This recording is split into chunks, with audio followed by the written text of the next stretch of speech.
Hi, my name is Cal Liu. I was nominated for a 2021 Rising Phoenix Award.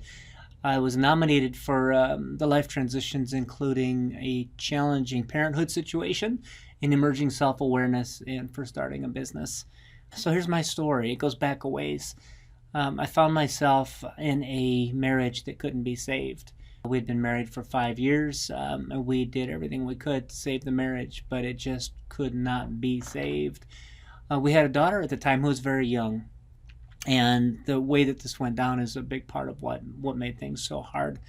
We had separated for months, and then after the separation period, we tried to reconcile things just to try to, one last time to make it work. And during the reconciliation period, my ex-wife got pregnant, and we ended up having a son together. The really hard thing was the things that were wrong with the marriage didn't change. They were still there. And so we ended up going through with the divorce, and it ended up going final right about the same time my son was born. So it was a very, very hard thing to do. It was maybe the hardest thing I've ever done in my life, to end the marriage. And as it happened, because it was me who chose to end the marriage, I was judged pretty harshly, by pretty much everybody in our community, all of our friends, a lot of family members. They couldn't understand why this had to happen, and I largely took the blame for it, and it's probably appropriate. But our divorce ended up going final right about the same time as my son was born. So we had to figure out how to become partners in raising two very young children, and we had to figure out a way to make it sustainable so that we could see it all the way through through their young adulthood. It was hard. It was very hard, and it was about 5 years of really trying to work things out and keep the kids' best interests in mind when maybe it was hard to do that. I will give my ex-wife a lot of credit.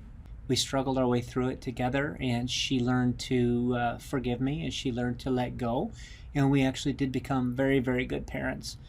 But what happened with me is I'd lost almost everything that was important to me at the time. My marriage was important. My time with my kids was important.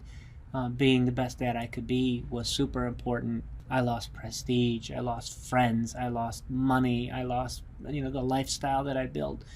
So I gave all that stuff up willingly, and what I got in return was the ability to be the best person and the best dad I could be. I know that had I stayed in that relationship, I wouldn't have been a happy person. I would have been a miserable person, and I would not have been a good father, and I would have been teaching my kids all the wrong things. And it's hard to know at the time that that's the right path, but with the benefit of the rearview mirror, I can say that that is how it worked out. My children are now 23 and 21 years old, and we have a great relationship, and I get along with them, with their mom, pretty well. But it was a challenging situation, to say the least. And all the way through it, I learned a lot about myself. I learned, that trust is something that's very, very hard to come by, and very, very easy to lose. And I learned that once you lose somebody's trust, in this case, my ex-wife's trust in being a parenting partner, you have to work really hard to get it back. It's a cycle of telling somebody what you're going to do and following through on it, and then recognizing that, that it worked, and then doing it again and again until eventually trust can be built up. But over the course of time, it did. And over the course of, 18 plus years, never missed a child support payment, never missed a spousal support payment, and we ended up being able to trust each other to be good parents for our children. So I did learn a lot. I grew a lot. And one of the things that I found along the way was a need, a desire to find a better way to help people go through transitions like what I went through. What happened for me is all of the friends that I thought were friends, for one reason or other, nearly all of them ended up basically turning away from me, because I was the reason why the marriage didn't work, and it was painful. There was nobody for me to turn to there. Family loved me and wanted to help, but they had their own perspectives on it. and they had their own opinions on the way things should go, and it ended up being very hard to open up with some family members because of that. I tried therapy. I tried marriage counselors for some time before the divorce. I tried, individual therapy after the divorce to work my way through a lot of the issues. But I found that I couldn't really open up and trust the therapists either. And maybe it was just the wrong therapists. But I found that I felt like there was a purpose. I felt like they had their own agenda to some degree.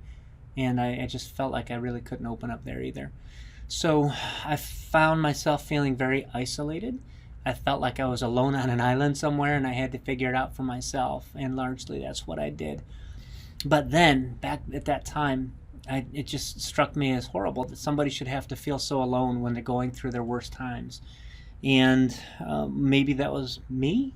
Maybe it was the place I was at. Maybe I just didn't know where to look. But I didn't know where to turn, and so I struggled. And I think a lot of people going through transition struggle, and a lot of times they feel alone. So back then, I made the decision that when the time was right, when the situation was right in my life, I would do something to help other people. And that something became what is now the Intentional Living Collective. The Intentional Living Collective is all about helping people navigate big life transitions like a divorce, like a challenging parenthood situation, like addiction and recovery. And it's all about providing a safe port in the storm, so to speak. So we provide hope and inspiration through, personal stories. We provide access to resources to help people through the tough times. And we just do our best to make sure people don't feel alone and feel like there's really no place to turn. The question comes up, how many people have we impacted? And honestly, there's no way to know. The way we've done this is we've set it up so people can explore our resources in a totally anonymous way. So there is no way for us to know exactly how many people we've helped at this point. We've been doing it since 2010. Have we helped hundreds or thousands of people? Yeah, probably. But I don't know the numbers. But what I do have is a whole bunch of stories, person after person, who have gone through really challenging times, and they've come forth to share with us that we made a difference in their lives. We made it easier for them. We gave them hope, and they were able to find the help they needed. And I don't know how many people that's been. I guess I don't really care that much, because if it was just one person who didn't feel alone, didn't feel desperate, and maybe consider taking their own life, if we were able to stop that from happening, then everything we've done is worth it. So that's the story of my challenging parenting situation, and that's how the Intentional Living Collective got started. I hope this helps somebody along the way. Thanks.